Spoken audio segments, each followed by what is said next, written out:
이 시간에는 호세아 2장 1절부터 9절 말씀까지 읽었습니다.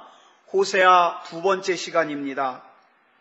우리는 지난 시간에 호세아 1장을 살펴보면서 하나님께서 호세아에게 네가 자식을 낳을 건데 이름을 이스라엘이라 하리라, 로암미라 하리라, 롤루하마라 하리라 이렇게 말씀하셨어요. 그래서 이름을 그렇게 지은 이유는 죄를 짓고 회개하지 않는 이스라엘에게 경고하시는 거죠. 그렇지만 우리가 말씀 말미에 뭐라고 그랬습니까? 그렇지만 이스라엘을 그렇게 힘들게 하는 것은 하나님의 본심이 아니다 이 말이에요. 아니다.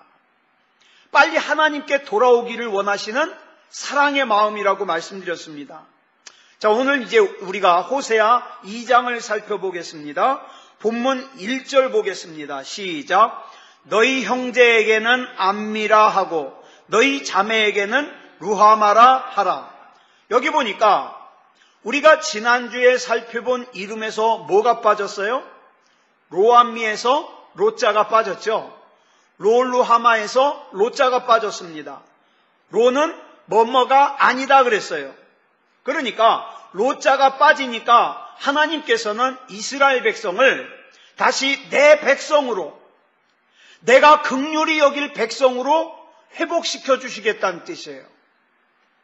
그런데 이것이 무조건 회복시켜 주신다는 말이 아니라 중요한 전제 조건이 있습니다. 그게 뭐냐 하면 본문 2절이에요. 같이 읽겠습니다. 시작. 너희 어머니와 논쟁하라. 그는 내 아내가 아니요 나는 그의 남편이 아니라 그가 그의 얼굴에서 음란을 제하고 그 유방 사이에서 음행을 제하게 하라. 자, 다시 하나님의 백성이 되고 다시 하나님의 긍휼히 여김을 받으려면 먼저 너희 엄마와 논쟁하라는 거예요. 여기서 논쟁하라는 뜻이 뭐냐 하면 고발하라는 뜻이에요. 고발하라. 누구를 고발하라? 너희 엄마를 고발하라. 말이 됩니까? 그런데 지금 이스라엘과 로암미와 로루하마의 어머니가 누구예요? 고멜입니다. 이 고멜은요, 죄로 인하여서 지금 상태가 아주 불량해졌어요. 그러니까 다시 하나님의 백성이 되고 다시 긍휼히 여김을 받으려면 반드시 너희 엄마인 고멜의 죄를 고발해야 된다는 뜻이에요. 지금 고발하라 그러니까 좀 느낌이 이상한데 쉽게 말하면 이런 뜻입니다. 회개해야 된다 이 말이에요. 예? 회개해야 된다. 지난 주일날도 말씀을 드렸지만 내 사랑하는 사람의 죄를 방치하지 말라 이 말이에요. 방치하지 말라.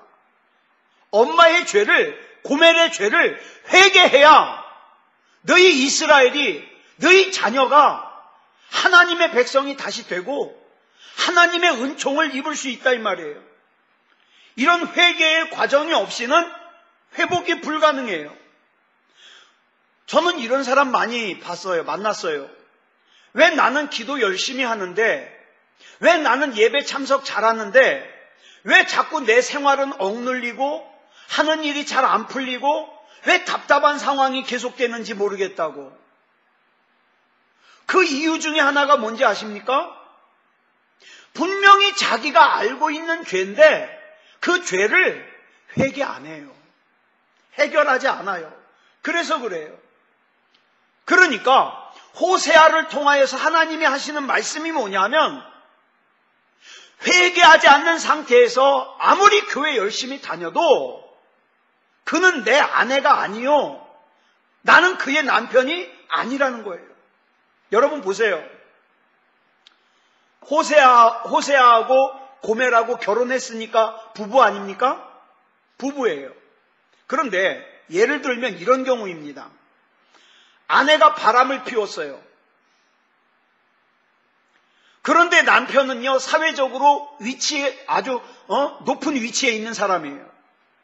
그래서 명예가 굉장히 중요해요.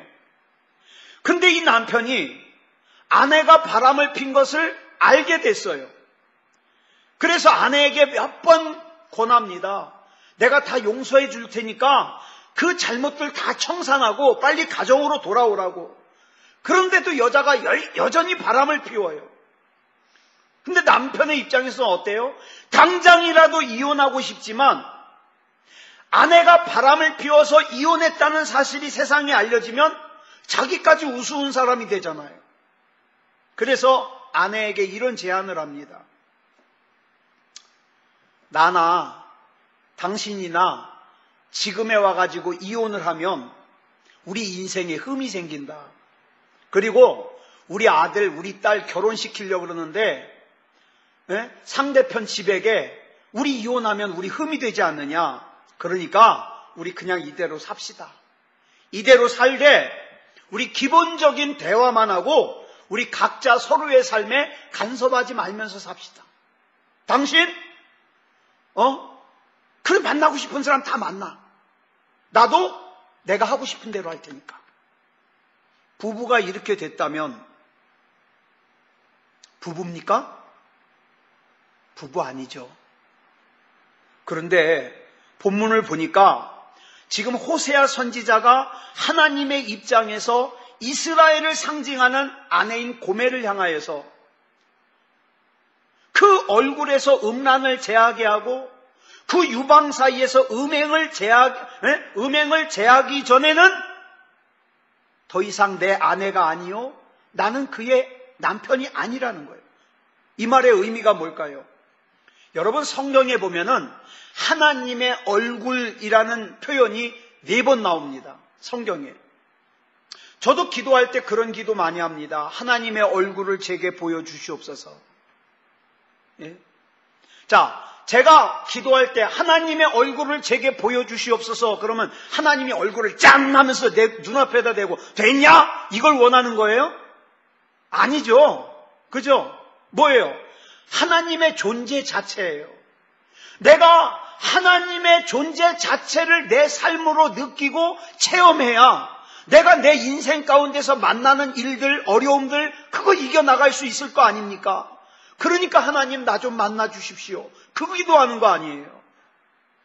그래서 내가 하나님의 얼굴을 구하는 기도를 한다는 것은 내가 하나님 전체를 원한다는 뜻이에요. 그런데 미국의 대통령이었던 에브라함 링컨 대통령이요, 이런 유명한 말을 했어요. 사람이 나이 40을 넘잖아요. 나이 40을 넘으면 자기 얼굴에 책임을 져야 된대요. 그래서 나이 40이 넘었는데 어떤 사람이 볼 때 아우 저 사람은 참 욕심 많게 생겼어.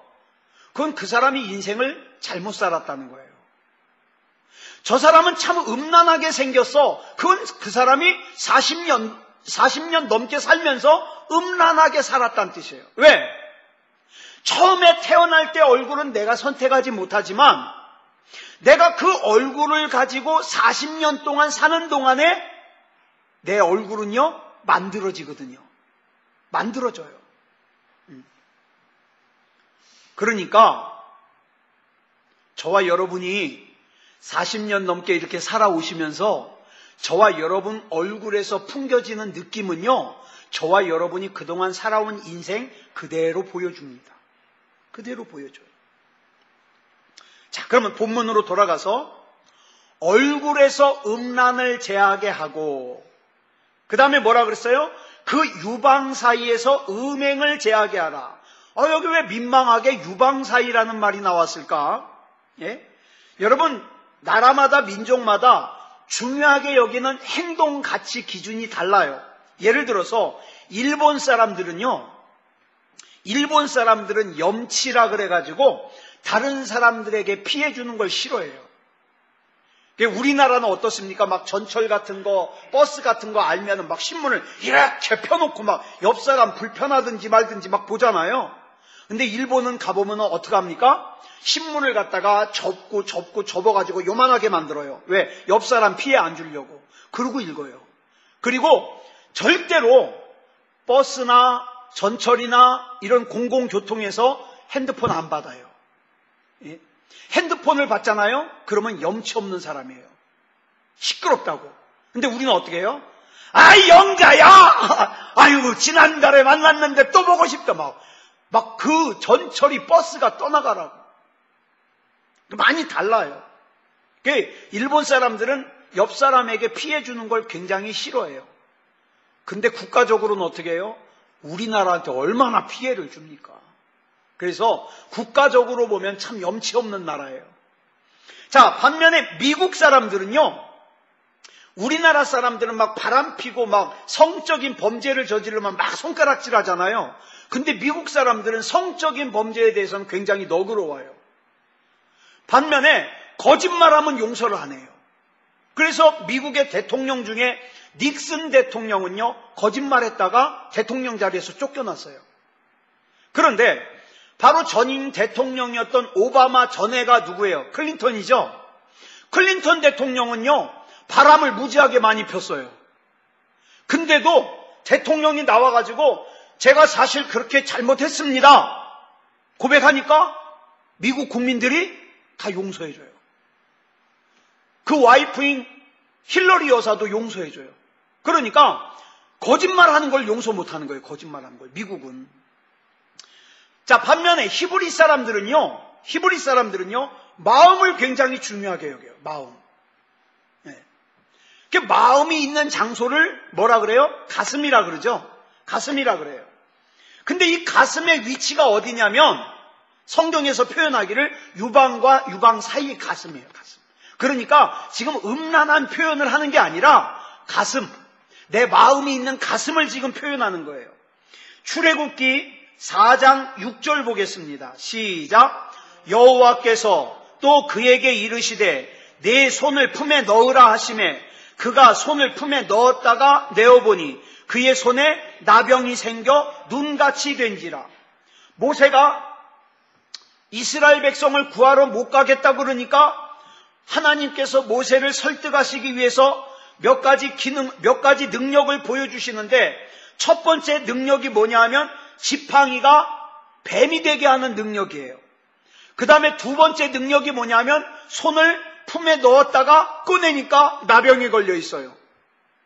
또 손을 품에 넣었다가 꺼내니까 나병이 싹 나섰어요. 여기서 이 품이 뭐냐면 남자로 말하면 가슴이고 여자로 말하면 유방과 유방 사이라는 말이에요. 이렇게 표현을 한 거예요. 자, 모세가 품에 손을 넣었다 꺼냈더니 나병이 생겼다. 이 무슨 뜻이냐면 인류의 죽음과 같은 죄가 뭐로부터 시작된다? 마음으로부터 시작된다. 그러니까 여러분 혹시라도 속마음으로부터 아우 나는 저 사람 참 꼴보기 싫어 그러지 말아요. 내 손에요, 내 손에. 왜? 그 마음으로부터 지금 뭐가 시작되는 거예요? 죽음이 시작되는 거예요. 그러니까 나는 그 사람 미워하는 거 그 사람은 알지도 못하잖아요.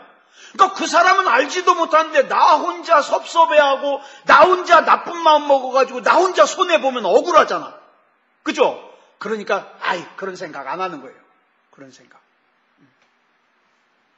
자, 그런데 이 나병의 대표적인 특징이 뭐냐 하면 감각이 없다는 거예요. 감각. 내 몸이 썩어 들어가고 병이 들어가는데 고통을 느끼질 못해요. 그래서 이 나병은 성경에서요, 우리 죄를 나병으로 설명하는 경우가 많아요. 그래서 구약에 보면 영적으로 병든 사람을 나병 환자에 비유합니다. 나병 환자에. 그런데 가슴에 손을 넣었다가 꺼냈더니 나병이 생겼다는 건 무슨 뜻입니까? 내 마음에 지금 병이 들어서 그 병이 내 몸으로 드러난다는 거예요. 내 몸으로. 모세야, 네가 지금 애굽으로 가라는 내 말을 거역하는 것은 이미 뭐부터 병들었다는 거다? 마음으로부터 병들었다는 거다. 마음으로부터. 마음이 병들었으니까 하나님께서 보내도 못 간다고 버티는 거죠. 그래서 호세아의 아내에게 유방 사이에서 음란을 제거하라는 말은 단순히 음란한 행동을 하지 말라는 뜻이 아니에요. 그 정도 수준에서 그치는 게 아니라 네 깊은 마음속으로부터 음란을 제거하라는 말이에요. 음란을 제거하라. 자, 본문 4절 보겠습니다. 시작. 내가 그의 자녀를 긍휼히 여기지 아니하리니 이는 그들이 음란한 자식들임이니라. 어떤 성경학자들은 이렇게 얘기합니다. 여기 이 호세아의 아내인 고멜이 호세아에게 시집을 올 때 이미 다른 남자의 아기를 뱃속에 가지고 왔다 그래요. 임신을 해서 왔다 그래요. 그뿐만 아니라 결혼한 후에도 어떡합니까? 이 고멜은 툭 하면 집을 나가가지고 다른 남자의 아기를 배 갖고 돌아오는 거예요. 그래서 이스라엘이나 로암미나 로루하마나 이 아이들이요 다 애 아빠가 호세아가 아니에요. 다른 남자예요. 다른 남자. 뭐 요즘 같으면 유전자 검사해가지고 친아빠 찾겠지만 이 당시에는 뭐 그런 게 있습니까? 누구 자식인지를 모르는 거예요. 누구 자식인지를. 왜 이게 의미하는 바가 큰지 아세요? 오늘날 하나님을 믿는다고 교회 나오는데 정작 그 안으로 파고 들어가니까 누구 자식인지 모르는 사람들이 많아요. 자기 입으로는 그리스도인이라 그러는데 전혀 그리스도인이 아니어서 하나님의 자식은 아닌데 도무지 누구 자식인지 모르겠는 그런 사람들이 많다 이 말이에요. 지금 그걸 빗대어서 설명하는 거예요. 본문 5절 보겠습니다. 시작. 그들의 어머니는 음행하였고 그들을 임신했던 자는 부끄러운 일을 행하였나니 이는 그가 이르기를 나는 나를 사랑하는 자들을 따르리니 그들이 내 떡과 내 물과 내 양털과 내 삶과 내 기름과 내 술들을 내게 준다 하였음이냐. 여러분 이거 보세요. 고멜이 시집을 온 후에도 옛날 습성대로 툭하면 집을 나가서 음란한 행동을 했다는 거예요. 즉 예수님을 믿은 후로도 자꾸 영적으로 바람을 피워요. 밖에 나가서 예수 안 믿는 사람들과 똑같이 살아요. 똑같이 죄짓고 똑같이 하나님 없는 사람처럼 살아요. 자, 그런데 이렇게 물어봐요. 왜 그렇게 사느냐? 그랬더니 고멜이 했던 대답하고 똑같아요. 그들이 내 떡과 내 물과 내 양털과 내 삶과 내 기름과 내 술들을 내게 주기 때문에 내가 바람을 피웠다는 거예요. 오늘날 많은 그리스도인들이 그래요. 왜 신앙생활을 그렇게 하냐? 그랬더니 뭐라 그래요? 목구멍이 포도청이라 나도 먹고 살아야 되기 때문에 세상과 짝하여 산다. 똑같아요, 대답이. 자, 그 다음 본문 6절 볼까요? 시작. 그러므로 내가 가시로 그 길을 막으며 담을 쌓아 그로 그 길을 찾지 못하게 하리니. 자, 보세요. 이것이 하나님의 가슴 아픈 사랑 방법이에요.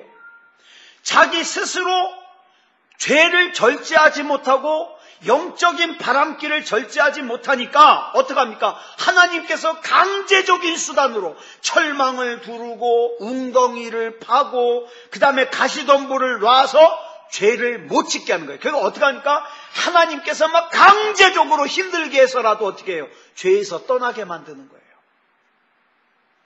자, 그 다음 본문 7절 보겠습니다. 시작. 그가 그 사랑하는 자를 따라갈지라도 미치지 못하며 그들을 찾을지라도 만나지 못할 것이라. 그제야 그가 이르기를 내가 본 남편에게로 돌아가리니 그때의 내 형편이 지금보다 나았음이라 하리라. 여러분, 이 내용과 굉장히 비슷한 내용 있죠? 여기서 뭐라 그래요? 고멜이 내가 내 남편 호세아에게 돌아갈 건데 왜? 내가 그래도 호세아랑 살 때가 좀 나았어. 이 내용하고 비슷한 게 뭐예요? 탕자 얘기죠. 탕자 얘기. 누가복음 15장 탕자 얘기. 탕자가 자기 몫을 아버지에게 미리 달라 그래요. 이것은 시대적인 상황에서 아버지가 돌아가시지도 않았는데 아버지한테 유산을 미리 달라는 건 뭐예요? 폐륜이에요. 이건 이 당시로서는. 그런데 탕자는 아버지의 재산을 미리 받아가지고 외국으로 갑니다. 그리고 어떻게 됐습니까? 그 재산으로 창기들과 같이 먹고 마시고 그 다음에 사업에 실패하고 망하고 거덜나 버렸어요. 그래서 나중에는 돼지우리에서 먹는 돼지 먹이인 쥐염 열매로 먹으려고 그랬더니 그것조차도 먹을 수가 없어요. 그런데 진짜 문제가 뭔지 아십니까? 진짜 문제는요, 그런 상황 속에서도 이 탕자가 집으로 돌아갈 생각을 안 한다는 거예요. 그러다가 언제 돌아갈 생각을 하죠? 누가복음 15장 16절로 17절 보겠습니다. 시작.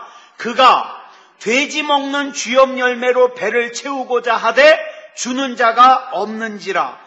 이에 스스로 돌이켜 이르되 내 아버지에게는 양식이 풍족한 품꾼이 얼마나 많은가. 나는 여기서 줄여 죽는구나. 여기서 탕자가 어떤 고백을 합니까? 나 여기서 굶어 죽게 생겼구나. 이런 고백을 하는 거예요. 사람이요, 참 답답해요. 몇 번 여러분들에게 강조하지만 이 사람이요, 쥐염 열매라도 먹을 수 있으면 아버지께로 돌아갈 생각 안 해요. 쥐염 열매라도 주워 먹을 수 있으면 하나님께 돌아갈 생각 안 해요. 하나님은 지금 더 좋은 거를 준비하시고 나에게 더 큰 은혜를 베풀어 주시려고 기다리는데, 쥐염 열매라도 먹을 수 있으면 아버지께로 돌아갈 생각을 안 해요. 이게 인생의 참 답답한 모습입니다. 그러다가 굶어 죽게 되니까 비로소 아버지에게로 돌아갈 생각을 하더라. 자, 18절로 21절까지 더 보겠습니다. 시작. 내가 일어나 아버지께 가서 이르기를, 아버지, 내가 하늘과 아버지께 죄를 지었사오니 지금부터는 아버지의 아들이라 일컬음을 감당하지 못하겠나이다. 나를 품꾼의 하나로 보소서 하리라 하고 이에 일어나서 아버지께로 돌아가니라. 아직도 거리가 먼데 아버지가 그를 보고 측은히 여겨 달려가 목을 안고 입을 맞추니 아들이 이르되, 아버지, 내가 하늘과 아버지께 죄를 지었사오니 지금부터는 아버지의 아들이라 일컬음을 감당하지 못하겠나이다 하나. 여러분, 여기서 중요한 게 뭔 것 같아요? 탕자가 돌아왔다는 게 아니에요. 뭐가 중요하냐? 이 아버지는 탕자가 집을 나간 그 시간부터 기다렸다는 거예요. 돌아오기만 하면 다시 아들로 삼아주고, 다시 옷도 갈아입혀주고, 다시 맛있는 먹을 것도 주고, 그죠? 아버지가 기다렸다는 거예요. 오늘 하나님께서 저와 여러분에게 그런다는 거예요. 내 마음이 전심으로 하나님을 찾고 내가 하나님이 아니면 안 되는 인생을 살면 하나님께서 내 안에 작정하시고 부어주시려고 계획하신 은혜와 복을 부어주셔요. 근데 많은 사람들이 이 과정에서 내 생각에는, 나만 장군처럼 내 생각에는 이렇게 하는 게 나아. 그래서 쥐염 열매만 먹고 있어요. 그래서 답답하죠. 그러면서 내가 왜 이러냐요. 그러면서. 자, 또 22절을 보면 아버지의 이런 태도가 나옵니다. 시작. 아버지는 종들에게 이르되 제일 좋은 옷을 내어다가 입히고 손에 가락지를 끼우고 발에 신을 신기라. 여러분, 여기 보니까 이 세 가지 행동이요, 다 의미가 있어요. 자, 제일 좋은 옷을 입혀라. 왜? 바뀌었잖아요. 회개했잖아요. 그러니까 좋은 옷을 입혀주는 거예요. 그 다음에 제일 좋은 옷을 입힌 다음에 뭐 했어요? 손에 가락지를 끼웠다. 여러분, 이 가락지를 끼웠다는 건 뭔지 아십니까? 이 집의 주인이라는 자격이에요. 이 반지가. 너는 이 집의 종이 아니야. 넌 다시 이 집의 주인이야. 그 신분을 회복시켜주는 게 가락지예요. 그 다음에 발에 신을 신겼어요. 자, 지금 아버지의 재산을 탕진했던 이 탕자는요, 신발을 벗었어요. 무슨 뜻입니까? 종이란 뜻이에요. 종은 신발을 안 신어요. 못 신어요. 그래가지고 아버지의 재산을 탕진했던 이 탕자는 세상의 종이었어요. 마귀의 종이었어요. 그런데 아버지께 돌아오니까 신을 신겨요. 넌 이제 종이 아니야. 종이 아니야. 자, 그럼 다시 본문으로 돌아가서 본문 7절을 보겠습니다. 시작. 그가 그 사랑하는 자를 따라갈지라도 미치지 못하며 그들을 찾을지라도 만나지 못할 것이라. 그제야 그가 이르기를 내가 본 남편에게로 돌아가리니 그때의 내 형편이 지금보다 나았음이라 하리라. 여러분, 여기서 굉장히 중요한 거 말씀드릴게요. 참 조심스러운 내용인데, 하나님께서는 하나님 이외의 것에 우리가 너무 정신이 팔려 있으면 하나님께서는 나 좀 보라고, 하나님 좀 보라고 하나님 이외에 정신 팔려 있는 것을 치워버리십니다. 치워버리셔요. 자, 여기 이 말씀 보세요. 하나님 이외에 사랑하는 자를 따라가면 어떻게 한다고요? 그 사랑하는 자에게 미치지 못하게 하세요. 하나님이. 그들을 찾을지라도 만나지 못해요. 왜? 어차피 저와 여러분은 하나님의 사람이에요. 그러니까 하나님께서는 어떻게 합니까? 고통을 줘서라도 하나님을 보게 하는 거예요. 하나님만 보게 하는 거예요. 그래서 자, 보세요. 하나님께 코는 꿰는데, 하나님의 백성이 됐는데 자꾸 세상을 보고 세상과 짝하여 살라 그러면은 삶이 힘들어져요. 그럴 때 나오는 고백이 뭔지 아세요? 내가 교회 잘 다니는데 왜 이러지? 이거예요. 네? 이해를 못해요. 이해를. 자, 본문 8절 볼까요? 시작. 곡식과 새 포도주와 기름은 내가 그에게 준 것이요 그들이 바알을 위하여 쓴 은과 금도 내가 그에게 더하여 준 것이거늘 그가 알지 못하도다. 여기 보니까 이스라엘이 얼마나 타락했는지 자기가 먹는 거, 자기가 입는 거, 자기가 쓰는 것을 다 하나님이 주셨는데 뭐라고 생각해요? 이걸 준 것은 바알이다. 바알이다. 여러분, 우리가 살면서 이런 어리석음을 범하면 안 되잖아요. 예? 내가 먹을 거, 내가 입을 거, 내가 쓸 거, 다른 누군가가 나에게 줬으니까, 다른 무엇인가가 나에게 줬으니까 나는 그 사람에게 잘 보여야 된다. 나는 그 상황에게 잘 보여야 된다. 그러면서 어떻게 해요? 하나님을 무시해요. 지금도 그렇게 바알 섬기는 사람들이 많아요. 심지어는 교회 다니는 사람들 가운데도 많아요. 그런 사람들의 특징이 뭔지 아십니까? 하나님 무시해요. 자기는 지혜로운 것 같아요. 자기는 참 세상을 지혜롭게 잘 사는 것 같아요. 근데 나중에 후회합니다. 후회해요. 하나님의 말씀이 그렇게 말씀하고 있는 거예요. 그래서 하나님이 어떻게 하십니까? 본문 9절에 나와요. 시작. 그러므로 내가 내 곡식을 그것이 익을 계절에 도로 찾으며 내가 내 새 포도주를 그것이 맛들 시기에 도로 찾으며 또 그들의 벌거벗은 몸을 가릴 내 양털과 내 삶을 빼앗으리라. 성경을 보다 보면 하나님께서 마치 어린아이 같으실 때가 있어요. 줬다가 뺏어요. 줬다가. 왜? 하나님께서 주셨는데 이 받은 사람이 뭐라고 생각해요? 아, 이건 우리 사장님이 나 준 거야. 이건 내가 열심히 해서 번 거야. 이건 내가 잘나서 번 거야. 그러면서 하나님 앞에 영광을 돌리지 않으니까 어떡합니까? 하나님께서 결정적인 순간에 그거 다시 걷어가 버려요. 네가 뭘 잘 모르는구나. 이게 어디로부터 왔는지를 모르는구나. 걷어가 버리는 거예요. 왜요?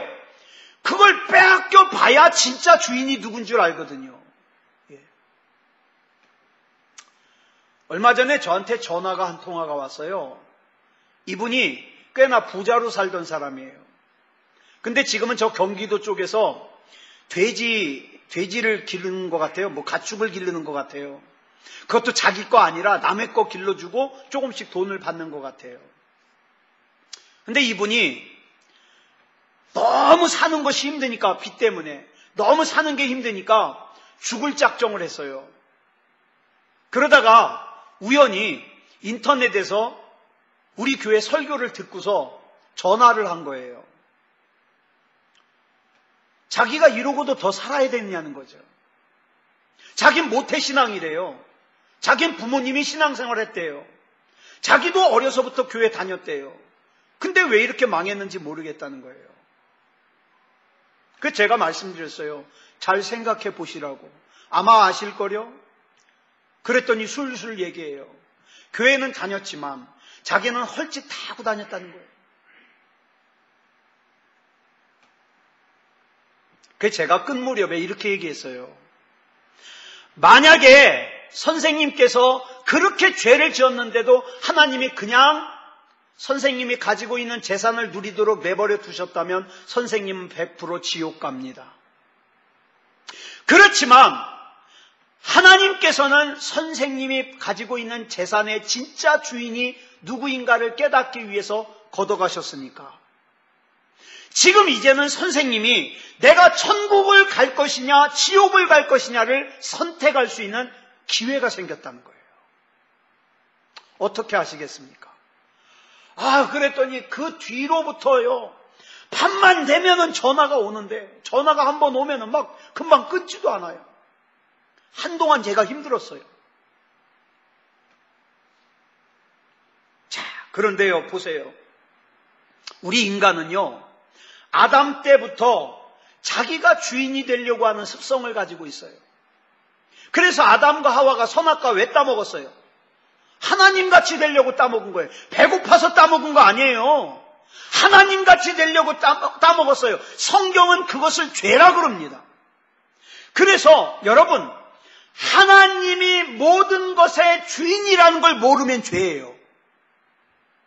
여러분, 내가 가진 물질의 진짜 주인은 하나님이라는 걸 모르면 죄예요. 내 생명의 주인이 하나님이라는 걸 모르면 죄예요. 내 자식놈의 진짜 주인이 하나님이라는 걸 모르면 죄예요. 죄예요. 그래서 하나님께서는 모든 것의 주인이 하나님이라는 걸 깨닫기 위해서 가끔 어떻게 해요? 걷어가시는 거예요. 걷어가시는 거예요.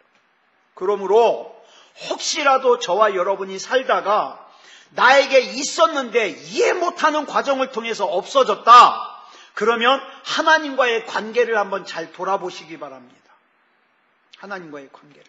거기에는 분명히 하나님께서 나에게 뭔가를 가르쳐 주시려고 하는 것이 있습니다. 있어요.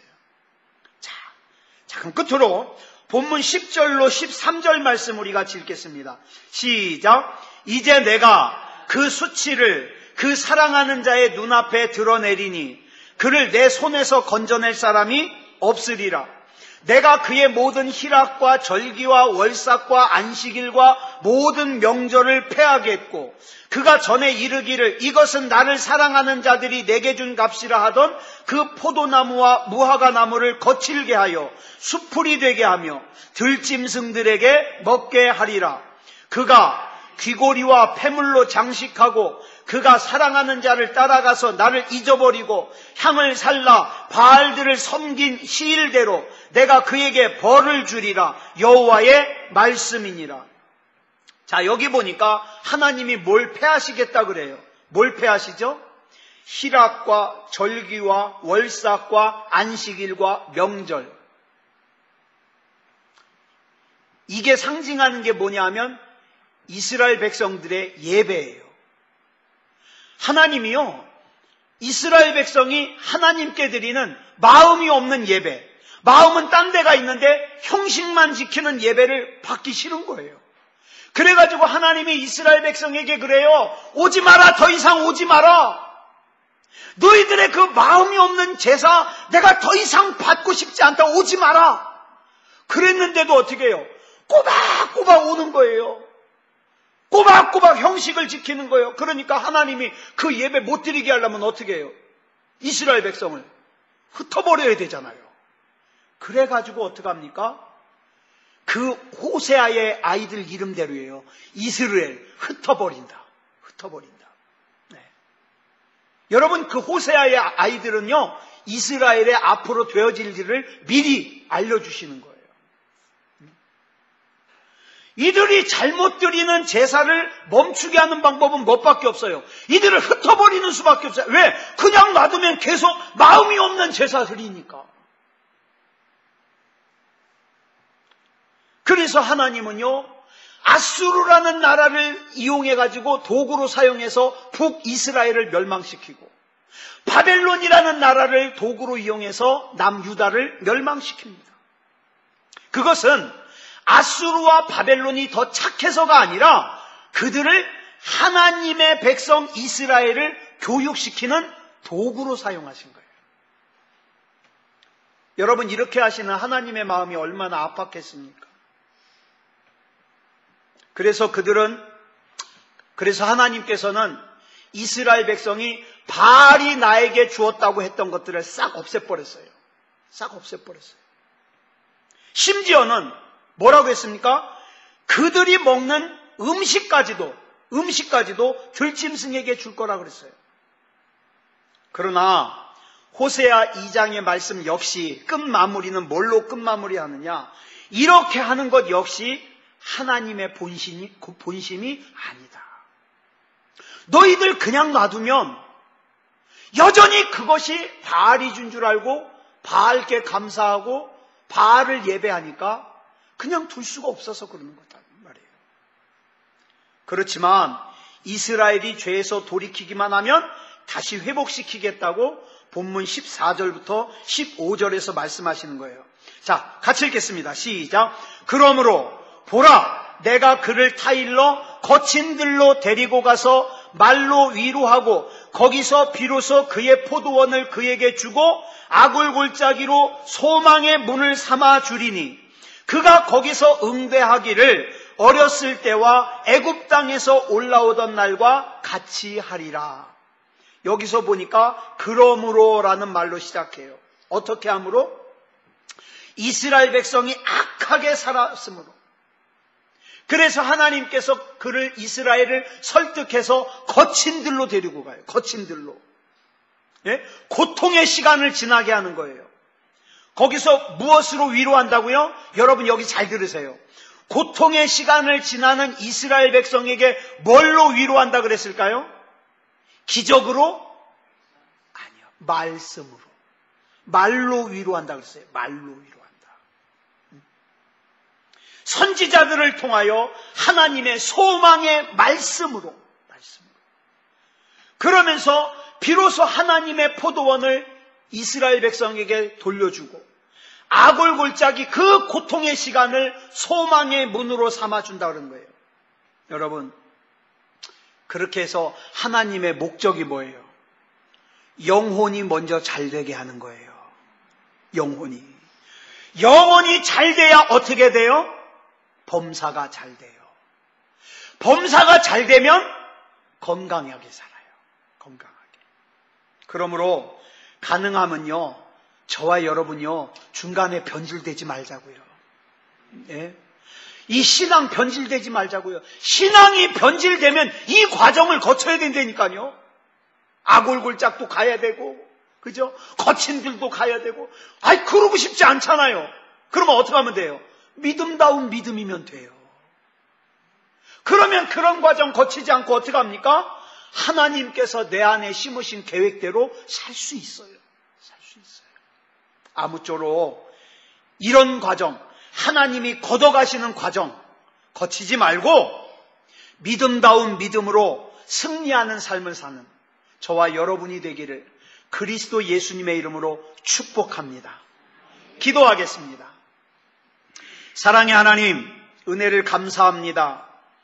오늘 호세아서 2장의 말씀을 살폈습니다.